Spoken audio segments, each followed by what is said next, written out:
57 दिन के बाद भी महाबोधि महाविहार आंदोलन में पीएम मोदी जी की चुप्पी क्यों? भारत के बाहर अन्य देशों में बुद्ध की शरण और भारत में बुद्ध के विचारों पर अनदेखा क्यों? प्रधानमंत्री नरेंद्र मोदी हाल ही में थाईलैंड दौरे पर गए और वहां एक प्रसिद्ध बौद्ध विहार में की वंदना, जिससे बौद्ध अनुयायियों में एक उम्मीद जगी कि वे भारत में बौद्ध स्थलों की वास्तविक स्थिति और संघर्ष को भी समझेंगे। लेकिन सवाल यह है, जब भारत के बौद्ध समाज वर्षों से महाबोधि बोध गया विहार की मुक्ति और रिपील बीटी एक्ट 1949 की मांग कर रहा है, तो क्या प्रधानमंत्री जी को इस ऐतिहासिक बुद्ध की विरासत आंदोलन कर रहे बौद्ध समुदाय सौंपने के लिए विचार नहीं रखना चाहिए? ऐसा दोगला आचरण क्यों? भारत के बाहर बुद्ध की शरण और भारत देश में बुद्ध के विचारों की अवगणना क्यों? बोध गया, जहां तथागत बुद्ध ने ज्ञान प्राप्त किया, वह स्थान आज भी बौद्ध समुदाय के पूर्ण नियंत्रण में नहीं है। यह आंदोलन बौद्ध समुदाय की विरासत है और आस्था से जुड़ा मुद्दा है। इस बात की पीएम मोदी साहब द्वारा अनदेखा क्यों? क्या अब समय नहीं आ गया है कि प्रधानमंत्री जी देश के बौद्ध समुदाय की भावना को समझें और महाबोधि विहार की मुक्ति के लिए ठोस कदम उठाएं? पीएम मोदी साहब को वर्तमान समय में चल रहे आंदोलन को सहयोग करके बीटी एक्ट 1949 को निरस्त करने का और बौद्ध समुदाय की विरासत महाबोधि महाविहार बौद्धज्ञा को सौंपने का मंगल अवसर मिला है।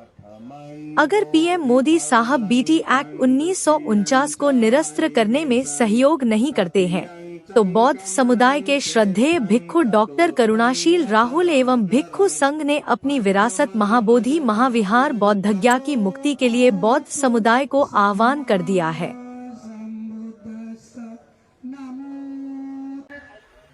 उसे बौद्धों को मिलना चाहिए। बहुत हो गया नकली काम करते हुए, ढोंग करते हुए, झूठी दावेदारी करते हुए। अब हम ज्यादा इसको सहन नहीं करेंगे। मैं आपको बता देना चाहता हूं, जब मैं बौद्ध भिक्खु बना तो मेरे सामने एक ही लक्ष्य था कि मैं भारत में बौद्ध धर्म का प्रचार और प्रसार करूं, और पिछले 20 वर्षों से मैं ये काम करता रहा। लेकिन जब आकाश लामा जी ने, बनते प्रज्ञाशील महाथेरो जी ने बौद्ध गया मुक्ति आंदोलन की बात की, तो हमें समझ में आ गया हमारा लक्ष्य अधूरा था। जब तक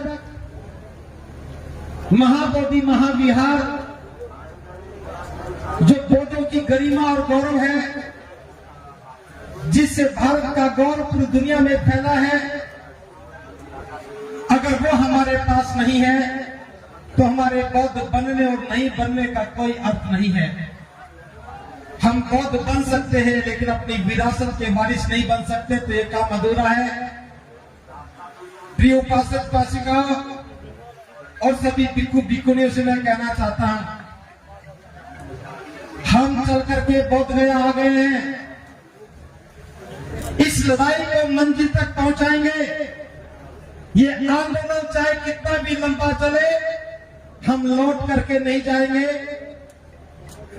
ये संकल्प हम लेकर के आए हैं, चाहे आंदोलन हमारा हक हमें कल मिल जाए, बीटी एक्ट निरस्त हो जाए, तो हम इस विरासत को संभालने का काम करेंगे। और अगर ये लड़ाई लंबी चली तो हमारी तैयारी पूरे जीवन की तैयारी है। कोई पूछता है कि कितने दिन लड़ोगे, कोई पूछता है कितने दिन धरना चलेगा, कभी कोई महीने की बात करता है तो कभी कोई 1 साल की बात करते हैं। हम कहते हैं कि जीवन भर लड़ेंगे। भारत के इतिहास में इतना लंबा आंदोलन कोई नहीं है। 1892 में चला था।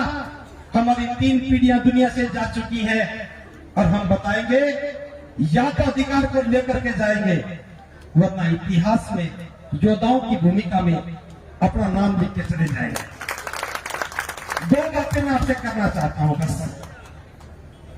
ये लड़ाई भिक्खु लड़ रहे हैं और बैकअप